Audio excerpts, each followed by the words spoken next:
il y a une vérité inconfortable que beaucoup de personnes ne veulent pas accepter. Celui qui te traite avec indifférence, qui joue avec tes émotions, qui ne te valorise pas en réalité, craint de te perdre bien plus que ce que tu crois. Mais le problème est que quand quelqu'un ne te valorise pas, c'est souvent parce qu'il sait qu'il t'a déjà assuré. Quand tu es toujours là, quand tu réponds toujours, quand tu justifies son indifférence, quand tu continues à investir ton temps et ton énergie dans quelqu'un qui ne te correspond pas, cette personne ne ressent pas la peur de te perdre. Mais voici le secret. Il y a quelque chose que tu peux faire pour changer la donne, et il ne s'agit pas de manipuler, de jouer à l'indifférent ou d'utiliser des tactiques vides. Il s'agit de comprendre la psychologie derrière l'attraction, l'obsession et la valeur personnelle. Car celui qui ne te valorise pas commence à devenir obsédé par toi quand il sent qu'il ne te contrôle plus. Aujourd'hui, nous allons parler de la manière de changer la dynamique, de récupérer ton pouvoir et de faire en sorte que celui qui t'a ignoré commence soudainement à te voir sous un autre angle. Et je veux que cela soit clair, ce n'est pas un contenu destiné uniquement aux hommes ou aux femmes. Peu importe qui tu es. Si, un jour, tu t'es senti dans une relation où tu ne recevais pas l'importance que tu méritais, alors cette vidéo est faite pour toi. Avant de continuer, je veux te proposer quelque chose. Si ce contenu te touche, laisse dans les commentaires la phrase suivante « Je ne poursuis pas ceux qui ne me valorisent pas ». Car ce que nous allons découvrir ici pourrait changer la manière dont tu te perçois et comment les autres te perçoivent. Maintenant, entrons dans le vif du sujet. Passons à la partie suivante où nous explorerons la psychologie derrière le détachement, le renforcement intermittent et l'attraction réelle. Si tu as déjà eu l'impression que quelqu'un ne te valorise pas, mais qu'au moment où tu t'éloignes, cette personne semble devenir obsédée par toi, ce n'est pas une coïncidence. Il y a un principe psychologique derrière cela. La peur de la perte est plus puissante que le besoin de gagner. Daniel Kahneman, psychologue et prix Nobel, l'a appelé l'aversion à la perte. En général, les gens ressentent plus de douleur à perdre quelque chose que de plaisir à l'obtenir. Qu'est-ce que cela signifie? Tant que cette personne pense te posséder, elle ne fera aucun effort pour te garder. Mais au moment où elle perçoit qu'elle pourrait te perdre, son cerveau active une réponse d'urgence. Et c'est là que le renforcement intermittent entre en jeu, un concept étudié en psychologie comportementale. Carl Jung disait que les personnes valorisent ce qu'elles sentent pouvoir perdre. Et Freud parlait de la façon dont le désir humain s'intensifie quand il y a de l'incertitude. Si tu es toujours disponible, toujours accessible, si tu ne t'éloignes jamais de l'équation, cette personne s'habitue à ta présence et te prend pour acquis. C'est pourquoi, quand tu t'éloignes, son esprit commence à se poser des questions. Pourquoi tu n'es plus là? Pourquoi tu ne me cherches plus? Est-ce qu'il ou elle a trouvé mieux? Et alors, ce qui semblait indifférent devient une nécessité. Mais voici le problème. Beaucoup de personnes essaient d'appliquer ce principe de manière erronée. Elles s'éloignent pendant quelques jours, espérant que l'autre réagira. Mais au fond, elles sont obsédées par le besoin d'obtenir une réponse. Le véritable détachement n'est pas de feindre l'indifférence. Le véritable détachement consiste à ne plus avoir besoin que l'autre réagisse. Carl Rogers disait qu'une personne émotionnellement saine ne cherche pas d'approbation extérieure, car elle s'éprouve elle-même. Si quelqu'un t'a traité avec indifférence, si cette personne ne t'a pas valorisé, tu as deux options.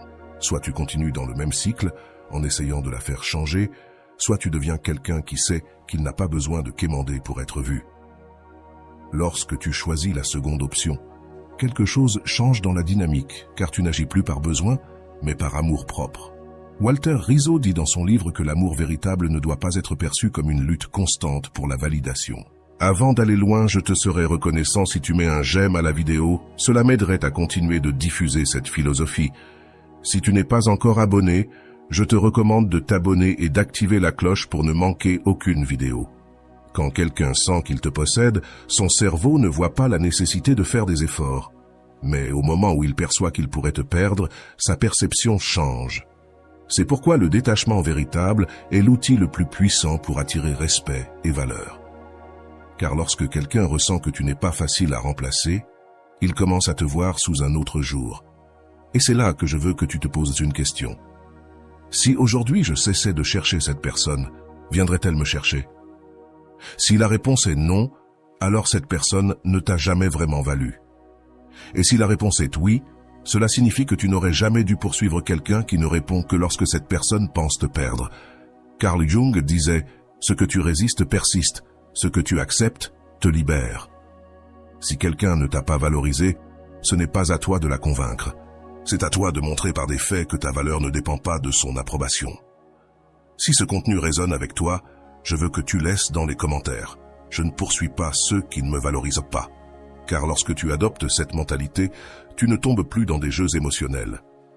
Maintenant, passons à la partie suivante où nous ferons des exercices psychologiques pour que tu puisses appliquer ce principe dans ta vie réelle.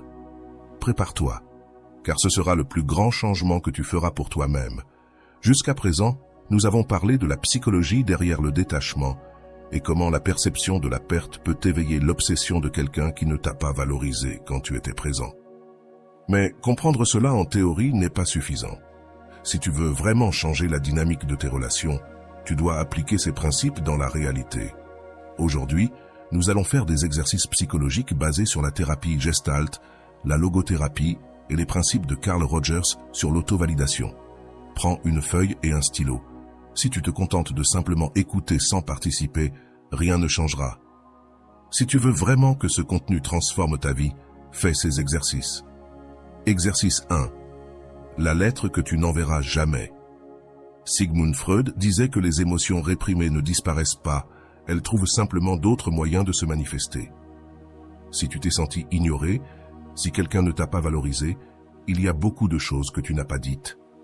Aujourd'hui, tu vas les écrire. Écris une lettre à cette personne, non pas pour l'envoyer, mais pour libérer tout ce que tu ressens. Dis-lui ce que tu aimerais vraiment lui dire. Exprime ta colère, ta déception, sans filtre. Lorsque tu auras terminé, lis-la à voix haute pour toi-même, puis déchire-la ou brûle-la. Cet acte symbolique envoie un message clair à ton esprit. Je lâche cette charge, parce que lâcher ne veut pas dire oublier, cela signifie arrêter de porter ce qui te fait mal. Exercice 2. Le mantra du détachement devant le miroir. Carl Rogers parlait du concept d'auto-concept positif, l'idée selon laquelle seulement lorsque nous nous validons nous-mêmes, nous cessons de chercher la validation des autres. Cet exercice est simple mais puissant. Mets-toi devant un miroir, regarde-toi dans les yeux et répète à voix haute « Je ne poursuis pas ceux qui ne me valorisent pas ». Au début, cela peut sembler étrange, mais répète-le car chaque fois que tu le dis, ton esprit l'enregistre comme une nouvelle croyance. Fais-le tous les jours pendant une semaine et tu verras comment ta perception de toi-même change. Exercice 3. La liste des non négociables. Walter Rizzo dit que l'amour ne doit pas exiger que tu sacrifies ta dignité. Si tu n'as pas clairement défini tes limites, les autres les franchiront sans que tu t'en rendes compte. Fais une liste de tes non négociables dans une relation. Quelles choses tu ne toléreras plus jamais? Quels sont tes critères minimaux? Quel genre de traitement mérites-tu? Chaque fois que tu rencontres quelqu'un, retourne à cette liste. Si cette personne ne respecte pas tes critères, alors ce n'est pas la personne qu'il te faut. Ces exercices ne sont pas des tâches simples, ils sont le début d'un changement profond dans ta vie. Parce que la raison pour laquelle beaucoup de personnes finissent dans des relations toxiques est qu'elles ne se sont pas accordées la valeur qu'elles méritent. Mais cela change aujourd'hui. Si tu es arrivé jusqu'ici et que ces exercices ont résonné en toi, je veux que tu écrives dans les commentaires « Je ne poursuis pas ceux qui ne me valorisent pas », car à partir de ce moment, tu as décidé de ne plus négocier ta dignité. Maintenant, passons à la partie suivante où nous allons effectuer une analyse profonde à travers la méthode socratique. Nous allons remettre en question tout ce que nous pensions savoir sur l'amour, la valeur personnelle et les relations. Ce sera la partie la plus révélatrice. Que se passerait-il si, aujourd'hui, tu décidais de lâcher prise? Imagine un instant que tu n'aies plus d'importance s'il te contacte ou pas, que cela ne t'affecte plus s'il répond ou non, que tu n'aies plus d'intérêt pour ce qu'il fait ou ne fait pas. Comment te sentirais-tu? Si l'idée de lâcher prise te cause de l'anxiété, c'est parce que tu es encore attaché à l'idée que cette personne valide ta valeur. Mais comme le disait Coron, le véritable amour commence lorsque tu cesses de chercher l'approbation des autres. Si aujourd'hui tu décidais de lâcher prise, la seule différence serait que tu retrouveras ta paix. Parce que la réalité, c'est la suivante, Tu ne peux pas perdre quelqu'un qui n'a jamais vraiment été à toi. Pourquoi crois-tu que tu mérites moins que ce que tu vaux réellement? Si quelqu'un ne te valorise pas, mais que tu restes là, c'est parce qu'au fond de toi, tu crois que tu ne mérites rien de mieux. Qui t'a appris à te contenter de peu? D'où vient cette idée que tu dois accepter moins que ce que tu donnes? Walter Rizzo dit que l'amour-propre n'est pas un luxe, c'est une nécessité émotionnelle. Si tu penses que tu ne peux pas aspirer à mieux, c'est que tu n'as pas encore vu ta propre valeur. Que dirais-tu à ton meilleur ami s'il était à ta place? Parfois, il est difficile de voir notre propre situation avec clarté. Mais si un ami te disait qu'il est pris dans une relation où il n'est pas valorisé, que lui dirais-tu? Tu lui dirais sûrement de s'éloigner, qu'il mérite mieux, qu'il n'a pas à rester là où il n'est pas une priorité. Alors pourquoi n'appliques-tu pas ce même conseil à toi-même? Carl Jung disait que l'amour envers les autres est le reflet de l'amour que nous nous portons à nous-mêmes. Si tu ne te traites pas avec indifférence, pourquoi permets-tu à quelqu'un d'autre de le faire? Récapitulons ce que nous avons appris jusqu'à présent. Si tu es arrivé jusqu'ici, tu as franchi une étape importante dans ton processus de guérison. Nous avons parlé de la psychologie derrière le détachement et l'obsession, de la façon dont la peur de la perte active le désir chez ceux qui t'ignorèrent auparavant, des exercices psychologiques pour renforcer ton estime de toi, et de ces questions profondes qui t'obligent à voir la réalité avec clarté. Mais il manque encore quelque chose, car comprendre tout cela en théorie est une chose, mais l'appliquer dans la vie réelle en est une autre. C'est pourquoi dans la partie suivante, je vais te raconter une histoire qui reflète exactement ce dont nous avons parlé ici. Avant d'avancer, je veux te poser une question finale. Si ton histoire était un livre, continuerais-tu à écrire le même chapitre ou serais-tu prêt à en commencer un nouveau? La décision t'appartient.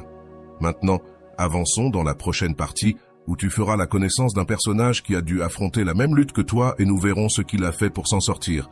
Ne le manquez pas. Le son du téléphone vibrant sur la table lui glaça le sang. Miguel attendait ce message depuis des jours. Chaque fois qu'il voyait l'écran s'allumer, un mélange d'excitation et d'anxiété l'envahissait. Mais cette fois, il ne courut pas pour répondre immédiatement. Il prit une grande inspiration, ferma les yeux et laissa le téléphone là où il était. Quelque chose en lui était en train de changer. Le message venait de Camila, la femme qui pendant des mois lui avait donné des miettes d'attention alors qu'il était toujours prisonnier d'une illusion. Elle venait et partait à sa guise. Un jour, elle le remplissait de mots doux, lui disait qu'elle lui manquait, qu'il était quelqu'un de spécial. Mais le lendemain, elle disparaissait sans explication. Miguel ne comprenait pas pourquoi elle faisait ça. Est-ce qu'elle aimait jouer avec lui ou est-ce qu'il était juste une option en attendant qu'elle trouve mieux? Chaque fois qu'elle s'éloignait, Miguel avait l'impression que son monde s'effondrait. Il restait à vérifier son téléphone chaque heure, attendant un signe de sa part. Mais les jours passaient et Camila continuait sa vie comme si de rien n'était, jusqu'à ce qu'elle réapparaisse, toujours avec une excuse, toujours avec un sourire. « Désolé, j'ai été occupé, comment ça va ?» Et Miguel, sans réfléchir, l'accueillait comme si de rien n'était. Jusqu'au jour où tout changea. La vérité qu'il refusait de voir arriva de la pire des manières. C'était un vendredi soir, lorsqu'il sort avec des amis, essayant de se distraire, d'essayer de ne pas penser à elle. Mais le destin en avait décidé autrement. Miguel la vit. Camila était à l'autre bout du bar, souriant, tenant la main d'un autre homme. Le même éclat dans ses yeux, la même chaleur dans son rire, sauf que cette fois, ce n'était pas pour lui. Le coup dans la poitrine fut immédiat. Ce n'était pas juste un coup, c'était la confirmation de ce qu'il avait toujours soupçonné. Camila ne l'avait jamais vu comme une priorité. Elle n'avait jamais eu peur de le perdre, car elle savait qu'il serait toujours là quand elle le voudrait. Miguel ressent un mélange de colère et de tristesse. Comment m'avait-il permis cela? Comment avait-il accepté d'être traité comme une option? Il quitta le bar sans dire un mot. Cette nuit-là, il ne dormit pas. Les images de lui avec un autre tournèrent dans sa tête. Mais au matin, quelque chose en lui se réveilla. Il se regarda dans le miroir et se posa la question qui allait changer sa vie. Que fais-je de moi-même? Car la véritable trahison n'était pas celle de Camila, mais la sienne. C'est lui qui avait permis qu'elle joue avec ses émotions, C'est lui qui avait justifié chaque fois qu'elle l'ignorait. C'est lui qui s'était accroché à une illusion qui n'existait que dans sa tête. Miguel comprit quelque chose qu'il ne voulait pas accepter. Camila ne le choisirait jamais. Pas parce qu'il n'était pas suffisant, mais parce qu'elle ne restait qu'avec ceux qui ne lui donnaient pas de sécurité. Et lui, il lui avait toujours laissé entendre qu'elle pouvait faire ce qu'elle voulait, qu'il resterait là. Mais cela avait pris fin. Aujourd'hui, avec une décision ferme, Miguel prit son téléphone, ouvrit la conversation avec Camila. Le message de la veille était toujours là. Avant, il se serait précipité pour répondre. Mais cette fois, il fit une chose simple. Il supprime le chat, effaça son numéro, et pour la première fois depuis longtemps, il se sentit libre. Libre de l'incertitude, libre du jeu émotionnel, libre de quelqu'un qui n'avait jamais eu peur de le perdre. Mais le processus de Miguel ne faisait que commencer. Couper le contact, c'est une chose, mais guérir de la blessure qu'il t'a fait permettre, c'en est une autre. Et dans la prochaine partie, nous verrons le véritable défi. Comment se reconstruire après s'être rendu compte qu'on s'est trahi soi-même. Si cette histoire résonne avec toi, je veux que tu laisses en commentaire. Je ne poursuis pas ceux qui ne me valorisent pas. Car quand tu choisis ton amour propre, le jeu change pour toujours. Maintenant, avançons dans la prochaine partie, où Miguel affrontera sa plus grande épreuve. L'aube apporta une étrange sensation de vide. Ce n'était ni de la tristesse, ni du soulagement. Miguel s'assit au bord du lit, regardant l'écran de son téléphone. Pour la première fois depuis des mois, il n'attendait pas de message de Camila. Pas parce qu'il ne voulait pas qu'elle le cherche, mais parce que, pour la première fois, il avait accepté que cela ne signifiait rien. Il avait passé trop de temps dans l'illusion. Trop de temps à attendre quelque chose qui ne viendrait jamais. Mais maintenant, il devait faire face à quelque chose de plus difficile que de perdre Camila. Faire face à lui-même. Comment en était-il arrivé là? Comment avait-il permis à quelqu'un qui ne l'utilisait que quand elle en avait envie de le rendre dépendant? Cette question le tourmenta toute la matinée, et les réponses vinrent comme des éclairs. Il se souvint de son enfance, des fois où il avait dû faire des efforts pour recevoir de l'attention, des fois où il avait ressenti qu'il devait faire quelque chose d'extraordinaire pour être vu. Et il se rendit compte de quelque chose de perturbant. Camila n'était pas le problème. Elle n'était qu'un reflet de quelque chose qui avait toujours été en lui. La peur de ne pas être suffisant. Carl Jung disait qu'avant que l'inconscient ne devienne conscient, il dirigera ta vie et tu l'appelleras destin. Miguel avait cru que son histoire avec Camila était spéciale, mais en réalité, il répétait un schéma qui lui avait fait croire qu'il devait mériter l'amour. Mais l'amour ne se mérite pas. L'amour se donne librement, ou ce n'est tout simplement pas de l'amour. Le choc de la réalité fut si fort qu'il eut des nausées. Il voulut prendre le téléphone, lui écrire, lui demander ce que tout cela signifiait, mais il s'arrêta. Pourquoi faire? Pour recevoir une autre excuse, pour lui donner à nouveau le pouvoir de décider quand il pouvait trouver la paix et quand il devait souffrir. Je savais que je n'allais pas tomber dans le piège, mais le dire était facile. Ce qui était difficile, c'était de supporter l'abstinence émotionnelle. Parce que son corps attendait encore la validation, son esprit cherchait encore des raisons pour justifier Camila. Mais le cœur était fatigué. Alors, il fit ce qu'il n'avait jamais fait auparavant. Il enfila ses baskets et partit courir. L'air frais, le bruit de ses pas frappant le pavé, chaque respiration profonde était un rappel qu'il était toujours là, que sa vie ne tournait pas autour d'elle, qu'il pouvait retrouver son équilibre s'il choisissait de le faire. Cette course était plus qu'un simple exercice, c'était un symbole, le premier pas vers quelque chose de différent, vers une vie où il n'avait pas à attendre que quelqu'un le remarque. Carl Rogers disait que lorsque tu acceptes qui tu es, sans avoir besoin de validation extérieure, tu cesses de poursuivre l'amour et tu commences à l'attirer. Miguel ne comprenait pas encore totalement, mais il sentait que quelque chose en lui était en train de se réécrire. Cette nuit-là, il dormit sans anxiété, non pas parce qu'il était complètement guéri, mais parce que pour la première fois depuis longtemps, il savait qu'il était sur la bonne voie. Mais le véritable défi restait à venir, car guérir, ce n'est pas seulement s'éloigner de ce qui te fait du mal, c'est faire face à ce qui, à l'intérieur de toi, a permis que cela se produise. Et dans la partie suivante, nous verrons comment Miguel affronte son plus grand combat, cessez de chercher Camila, même dans ses pensées. Si cette histoire t'a touché, laisse un commentaire disant « Je ne poursuis pas ceux qui ne m'apprécient pas », parce que c'est là que le véritable changement commence. Passons à la partie suivante, où Miguel découvrira ce que cela signifie réellement être libre. Le premier jour sans Camila, c'était un mélange de sensations. D'un côté, il ressentait une étrange paix, mais de l'autre, son esprit continuait de chercher des réponses. Il se demandait encore si elle remarquerait son absence, si elle réaliserait un jour ce qu'elle avait perdu. Mais chaque fois que cette pensée arrivait, Miguel l'affrontait avec une vérité douloureuse. Camila n'avait jamais rien perdu, car pour perdre quelque chose, il faut d'abord l'avoir valorisée, et elle ne l'avait jamais fait. Cette vérité faisait plus mal que tout, car pendant longtemps, il avait cru qu'il avait une place dans sa vie. Mais en réalité, il n'était qu'une option parmi d'autres. Walter Rizzo disait que la pire forme d'auto-illusion est de croire qu'on est spécial pour quelqu'un qui nous traite comme si on était remplaçable.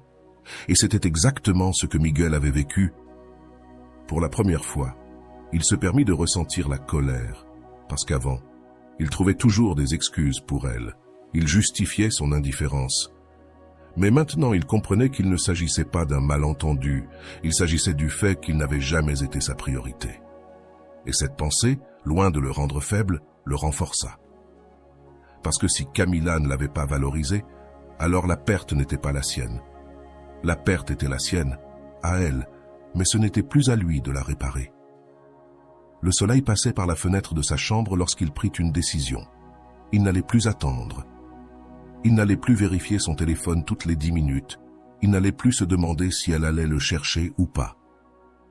Carl Jung disait que lâcher prise n'est pas un acte de faiblesse, mais le plus grand acte de pouvoir, et Miguel voulait récupérer son pouvoir. Alors, au lieu de rester à la maison à attendre, il sortit.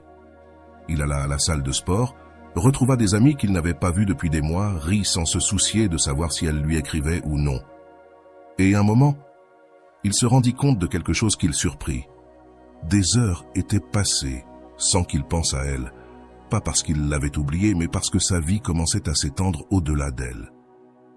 Cette nuit-là, avant de dormir, il vérifia son téléphone une dernière fois. Il n'y avait toujours pas de message de Camila, mais cette fois, il ne ressentit pas d'anxiété. Il ressentit de la liberté. Parce que son bonheur ne dépendait plus de savoir si elle réalisait ou non ce qu'elle avait perdu. Ce n'était pas son combat. Son combat, c'était de se reconstruire lui-même. Et dans la partie suivante, nous verrons comment Miguel découvre le véritable sens de s'aimer soi-même. Si cette histoire a résonné en toi, laisse un commentaire disant « Je ne poursuis pas ceux qui ne m'apprécient pas ». Car lorsque tu choisis de prioriser, tout change. Passons à la dernière partie où Miguel comprendra que son histoire ne se termine pas avec le rejet de Camila, mais avec sa propre rédemption. Les jours passaient et quelque chose en Miguel commençait à changer. Au début, l'absence de Camila se sentait comme un trou, comme si quelque chose lui manquait. Mais avec le temps, ce vide cessa de faire mal. Non pas parce qu'elle avait cessé de lui manquer du jour au lendemain, mais parce qu'il comprit enfin quelque chose de crucial. Ce n'était pas elle qu'il regrettait, c'était l'idée de ce qu'elle représentait. C'était le désir d'être choisi, l'obsession d'être important pour quelqu'un qui ne l'avait jamais vu comme une priorité. Et une fois qu'il comprit cela, son attachement s'affaiblit. Parce que la vérité était simple, il n'avait pas besoin de Camila. Ce qu'il avait besoin, c'était de guérir la partie de lui qui avait cru qu'il devait prouver sa valeur pour être aimé. Carl Rogers disait que l'acceptation de soi est le premier pas vers la véritable liberté émotionnelle. Miguel avait passé des mois à attendre que Camila lui donne de la validation, mais maintenant, pour la première fois de sa vie, il apprenait à se valider lui-même. Le point de bascule arriva un après-midi alors qu'il consultait son téléphone. Il y avait une nouvelle notification. C'était un message de Camila. Pendant un instant, il ressentit une pointe d'émotion, mais il prit une grande respiration et laissa la raison parler. Pourquoi revenait-elle maintenant? Parce qu'elle le regrettait ou simplement parce qu'elle avait l'impression de le perdre? Le message disait « Salut, ça fait longtemps qu'on ne s'est pas parlé. Comment ça va ?» Miguel lut ces mots encore et encore. Avant, Il aurait répondu immédiatement, il aurait ressenti un soulagement, aurait pensé « enfin ». Elle a réalisé. Mais cette fois, sa réaction fut différente. Il ne ressentit ni bonheur ni anxiété. Il ressentit seulement de la clarté parce qu'il savait que Camilla ne le cherchait pas par amour. Elle le cherchait parce que son absence avait changé la donne. Walter Rizzo disait que les personnes qui jouent avec ton amour ne ressentent ta valeur que lorsqu'elles n'ont plus de contrôle sur toi. Et c'était exactement ce qui se passait. Pendant des mois, Miguel avait donné du pouvoir à Camilla, mais le jour où il cessa de la poursuivre, elle commença à ressentir son absence. Et maintenant, elle revenait, non pas parce qu'elle voulait construire quelque chose de réel, mais parce que son ego ne supportait pas l'idée que Miguel ne l'attendait plus. Alors, Miguel prit une décision.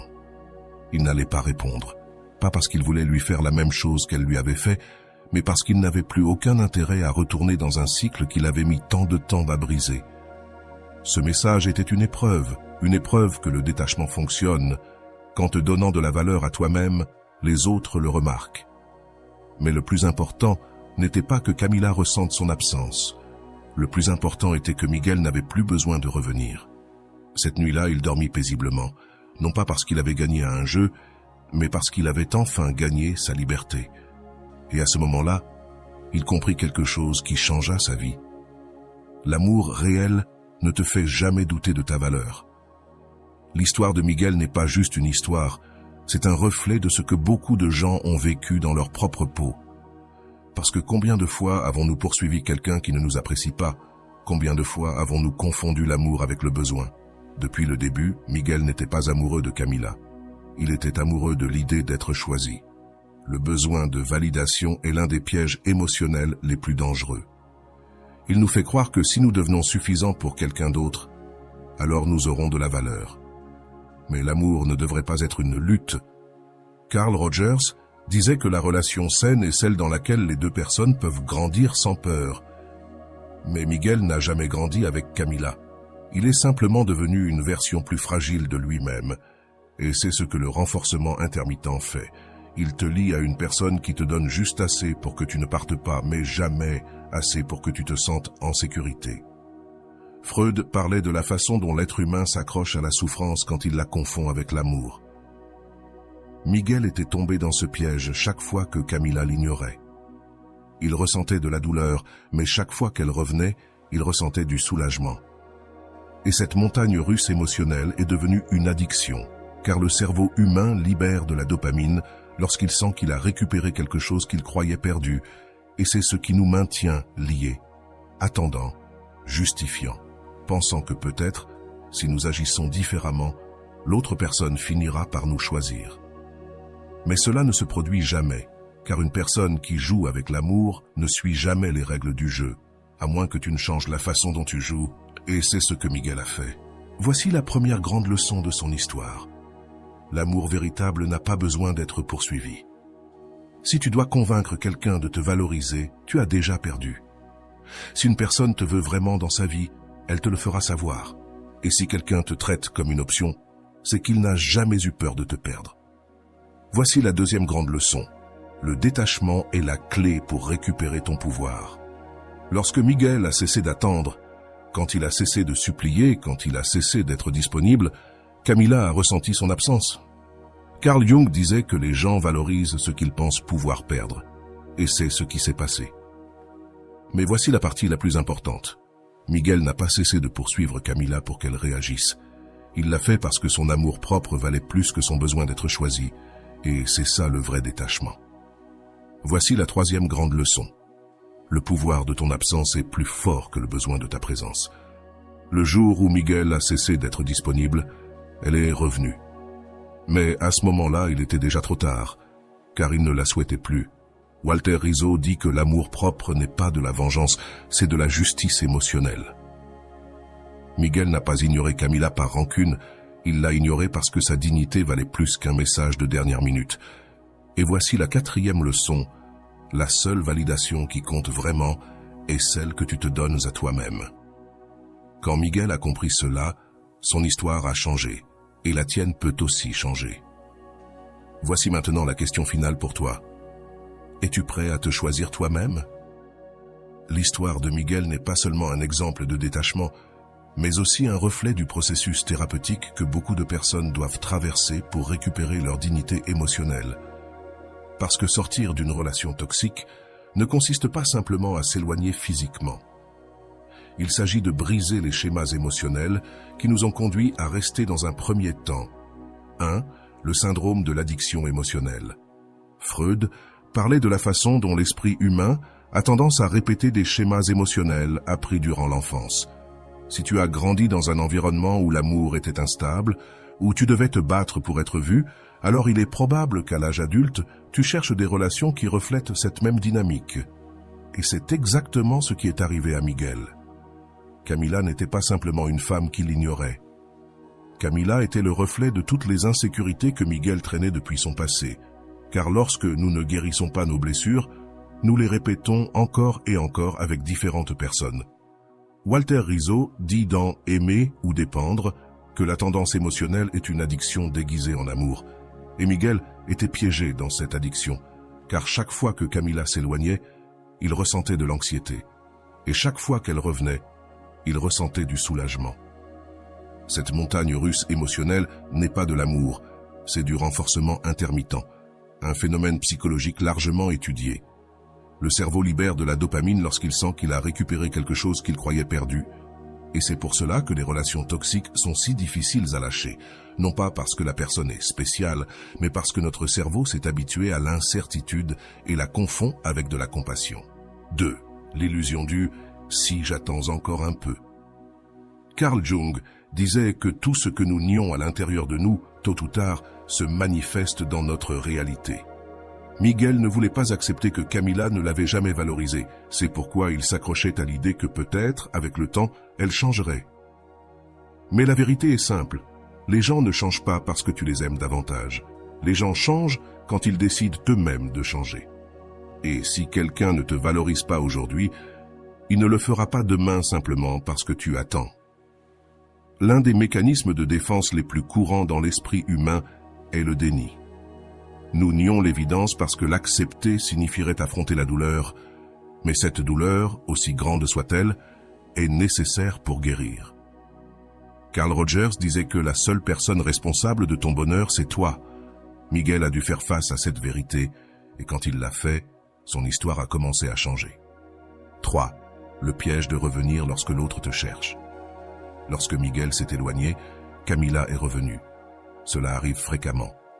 Lorsque quelqu'un sent qu'il te perd, son cerveau entre dans un état d'urgence, non pas parce qu'il te veut réellement, mais parce que son ego ne supporte pas l'idée de ne plus avoir de pouvoir sur toi.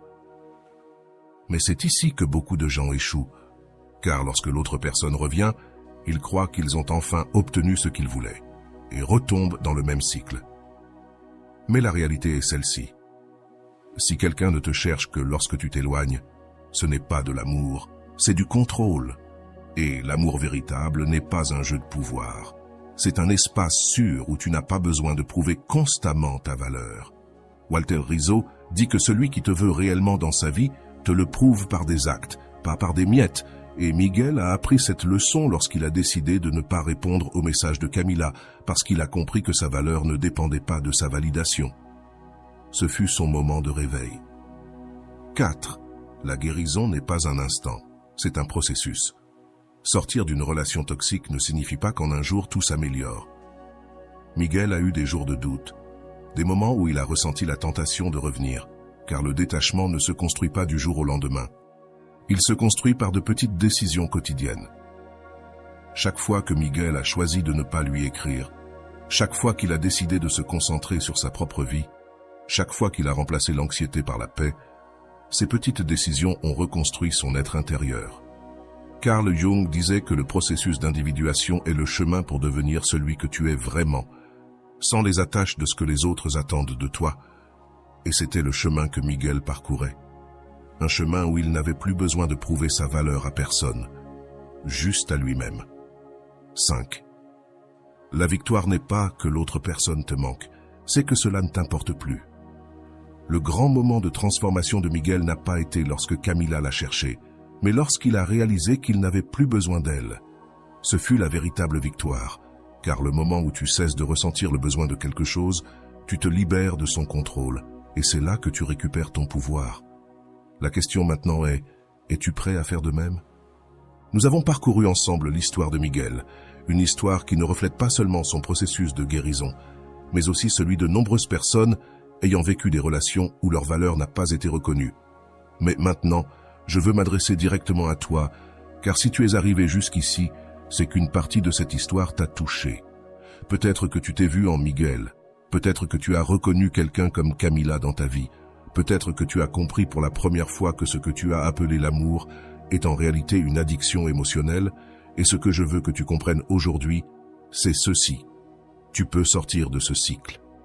Ce ne sera pas facile, ce ne sera pas rapide. Mais chaque jour où tu choisis ta paix plutôt que ton anxiété, tu seras plus proche de la liberté. Carl Jung disait que celui qui regarde à l'extérieur rêve, celui qui regarde à l'intérieur s'éveille. Il est temps de s'éveiller. Il est temps de te regarder avec honnêteté et de te demander de quoi ai-je besoin pour me sentir complet, sans dépendre de qui que ce soit. Car la réponse n'a jamais été en une autre personne, elle a toujours été en toi. Maintenant, avant de conclure, je veux te demander quelque chose. Si cette histoire t'a parlé, si tu sens que ce contenu t'a ouvert les yeux d'une manière ou d'une autre, je veux que tu laisses dans les commentaires la phrase suivante. Je ne poursuis pas celui qui ne me valorise pas. Car chaque fois que tu l'écris, tu envoies un message à ton esprit que tu es prêt à changer. Et si tu veux franchir la prochaine étape de ta guérison, je tiens à te rappeler que le processus ne s'arrête pas ici. Le véritable changement se produit lorsque tu décides de travailler sur toi chaque jour, lorsque tu décides que ton bien-être est plus important que tout le reste. Alors maintenant, c'est à toi de jouer. Choisis ta paix, choisis ton amour-propre, choisis de ne plus être le personnage secondaire dans l'histoire de quelqu'un d'autre et deviens le protagoniste de ta vie. Merci d'être allé jusqu'ici, merci de t'être écouté, et souviens-toi toujours de ceci. L'amour le plus important de ta vie est celui que tu construis à l'intérieur de toi. Et voilà, j'espère que vous avez trouvé beaucoup de valeur dans cette vidéo. Merci d'être resté jusqu'à la fin de cette vidéo, j'adore quand vous faites ça. Si vous voulez une autre vidéo sur ce sujet, écrivez en commentaire, j'en veux encore plus. J'espère vous revoir dans une autre vidéo.